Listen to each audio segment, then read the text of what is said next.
হয়েছিল রানিল বিক্রমসিংহের নেতৃত্বে। সেই সরকার কিন্তু অর্থনৈতিক সাফল্য দেখাতে পেরেছিল না। পরের সরকার আবার অর্থনৈতিক সাফল্য দেখাবে, কিন্তু বাংলাদেশের পরিস্থিতিটা ভিন্ন। কারণ বাংলাদেশে আপনার 5ই আগস্টের গত অভ্যুত্থানের পরে একটা রাজনৈতিক চলছে, বিরাজ করছে।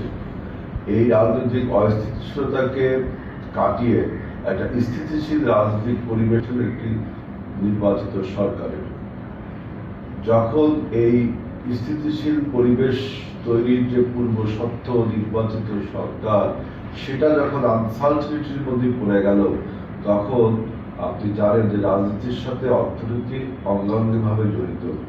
Politics is the condensed expression of economics. অর্থনীতির ঘনীভূত রূপই হলো রাজনীতি। এখন সেই রাজনীতি যখন অস্থিতিশীল হয়ে গেল, রাজনৈতিক কোনো নিশ্চয়তা যখন তৈরি হলো না, তখন কিন্তু বাংলাদেশের অর্থনৈতিক অবস্থাও খারাপ হতে চলল। কারণ আপনি জানেন যে আমাদের দেশের বিনিয়োগ, বিশেষ করে ইনভেস্টমেন্ট, লোকাল ইনভেস্টমেন্ট এবং ফরেন ইনভেস্টমেন্ট, দুইটাই একটা অনিশ্চয়তার মধ্যে রয়েছে। যেহেতু রাজনৈতিক নিশ্চয়তা তৈরি হয়নি, সুতরাং আপনার বিনিয়োগ হচ্ছে না। এরপর দেখেন একের পর এক যে গার্মেন্ট শিল্প, আমাদের প্রধান শিল্প, সেখানে একের পর এক কর্মী ছাঁটাই হচ্ছে।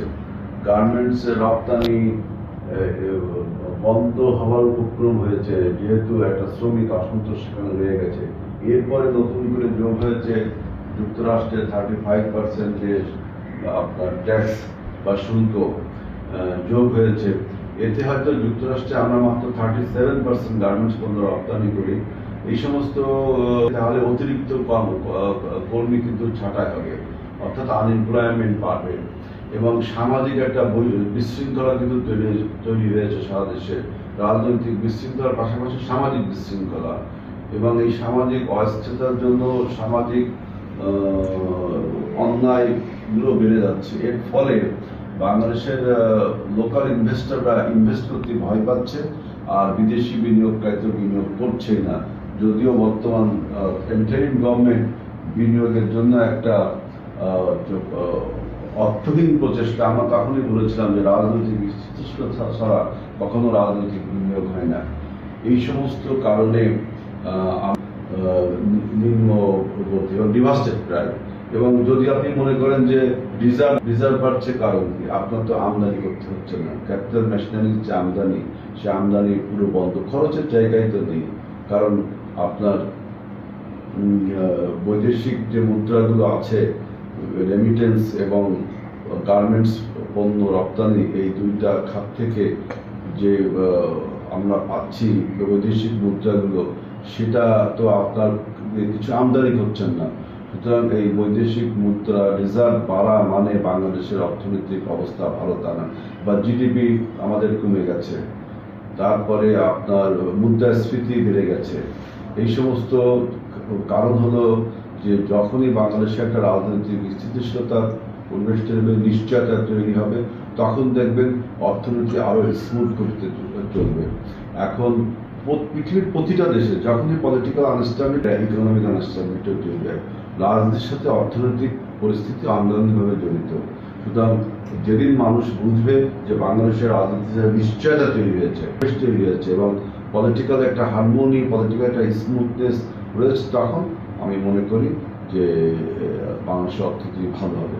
সুতরাং এখন প্রতিবন্ধকতা শুধুমাত্র পলিটিক্যাল আনরেস্ট। এছাড়াও এই সরকারের অর্থনীতি ব্যবস্থাপনার উপরে তেমন কোনো দক্ষতা তিনি এখনো দেখাতে পারেননি। যতটুকু অর্থনৈতিক দক্ষতা দেখেছে, আমি মনে করি বাংলাদেশ ব্যাংক, পুরো সরকারি অর্থ ব্যবস্থা থেকে ব্যাংকের কিছু কিছু পদক্ষেপ আমার ব্যক্তিগতভাবে ভালো লেগেছে, কিন্তু বিশেষ করে বাংলাদেশ ব্যাংকের। কিন্তু সরকারের অর্থ বিভাগ ঠিকমতো অর্থনীতি চালাতে পারছে না। তাদের আমাদের শিল্প কলকারখানাগুলো বন্ধ হয়ে যাচ্ছে, গার্মেন্টসগুলো বন্ধ হয়ে যাচ্ছে, কর্মী ছাঁটাই হচ্ছে, বেকারত্ব বাড়ছে, মেয়েদের বেকারত্ব বাড়ছে, সমাজে আইন শৃঙ্খলা পরিস্থিতি, মব কালচারের ফলে আইন শৃঙ্খলা পরিস্থিতি নষ্ট হয়ে যাচ্ছে। সুতরাং মানুষ ইনভেস্ট করতে ভয় পাচ্ছে এবং বিদেশিরাও ইনভেস্ট করছে না। এই জন্য বাংলাদেশের অর্থনীতি এখন ডিভাস্টেড প্রায়। আরেকটা প্রশ্ন হলো যে ঐক্যমত।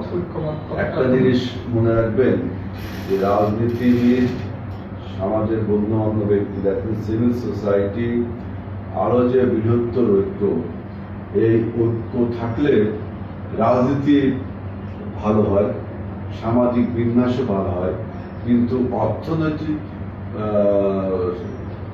সচল রাখার জন্য, অর্থনীতিকে ভাইব্রেন্ট করার জন্য, মিরাকেল যদি আপনি ইকোনমিক ডেভেলপমেন্ট চান, তার জন্য সবচেয়ে বড় প্রয়োজন আপনার পলিসি। ইকোনমিক পলিসি ঠিক করতে হবে, এবং এই ইকোনমিক পলিসি আপনার রাষ্ট্র, সমাজ গঠন, সমাজের স্ট্রাকচার উপর নির্ভর করবে যে কি ইকোনমিক পলিসি দেবে। এখানে পলিটিক্যাল, সিভিল সোসাইটি বা অন্যান্য স্টেক হোল্ডারের ঐক্যের প্রয়োজনটা হয় যখন আমরা কোনো সংগ্রামে যাই, যখন কোনো আন্দোলনে যাই, যখন কোনো কিছু মোকাবেলা করতে যাই। কিন্তু ইকোনমিক্সটা এমন একটা আপনার পরিবর্তনশীল ব্যাপার যে আজকে যে অর্থনৈতিক বাস্তবতা পৃথিবীতে বিরাজ করছে, আগামীকাল ওই অর্থনৈতিক বাস্তবতা বিরাজ নাও করতে পারে, তাই না? অর্থনৈতিক নিয়ম দ্রুত পরিবর্তনশীল, মানে প্রতিনিয়ত পরিবর্তনশীল হয়। এই জন্য ইকোনমিক পলিসিটা আরো ইম্পর্টেন্ট। তা আমি মনে করি আমাদের বৃহত্তর ঐক্য থেকে প্রয়োজন একটা meticulously design political economic policy. এটাই আগামী বাংলাদেশকে আপনার ইকোনমিক ডেভেলপমেন্টে সাহায্য করবে। আমি মনে করি না যে বাংলাদেশে কোনো ভালো অর্থনৈতিক পলিসি আছে যার ফলে বাংলাদেশের ব্যাংক, বিমা, স্বাস্থ্য খাত, অন্যান্য সার্ভিস সেক্টর, অন্যান্য প্রোডাক্টের ক্ষেত্রে কোনো মানসম্মত পলিসি আছে বলে আমি মনে করি। এই জন্য অর্থনৈতিক পলিসির উপর নির্ভর করতে হবে যে বর্তমান বিশ্ব বাস্তবতা এবং বর্তমান বাংলাদেশের সামাজিক বাস্তবতা, এই দুইটাকে মাথায় রেখে যদি ইকোনমিক পলিসিটা দেওয়া হয় তাহলে বাংলাদেশ ভালো করবে। এর জন্য রাজনৈতিক নেতৃবৃন্দ, সুশীল সমাজ, সমাজের অন্যান্য স্টেক হোল্ডারের সাথে আলোচনা করে খুব একটা ঐক্য প্রকাশ করলে যে খুব একটা অর্থনৈতিক ডেভেলপমেন্ট হবে আমি তা মনে করি না। আমি বরঞ্চ মনে করি একটা সরকারের একটা সুচিন্তিত, সুগভীর এবং একটা স্কলার অর্থ economic policy is very much needed to develop Bangladesh. Thank you.